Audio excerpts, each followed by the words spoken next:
Psalm 25, 8 through 15.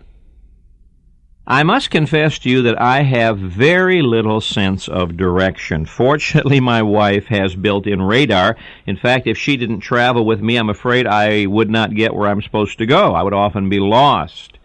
Well, David in Psalm 25, verses 8 through 15, is talking about the guidance of God.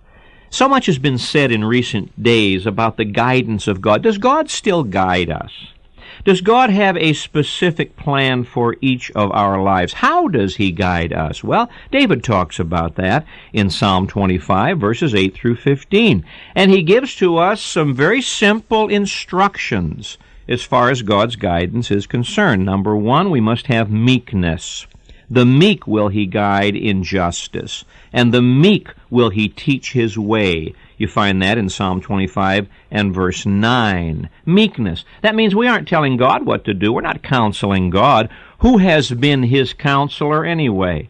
No, the meek person receives the Word of God and is submissive to the will of God, which leads to verse 10, obedience. All the paths of the Lord are mercy and truth unto such as keep His covenant and His testimonies. Obedience. God does not reveal His will to those who are curious. He reveals His will to those who are obedient. In verse 11, those who are concerned for God's glory. For thy name's sake, O Lord, pardon my iniquity, for it is great. For His name's sake. Surely goodness and mercy follow us, but they won't follow us unless we're walking in the will of God for the glory of God. He restoreth my soul. He leadeth me in the paths of righteousness for His name's sake. Meekness, obedience, God's glory, the fear of the Lord. What man is he that feareth the Lord? Him shall He teach in the way that he should choose. The fear of the Lord is the beginning of wisdom.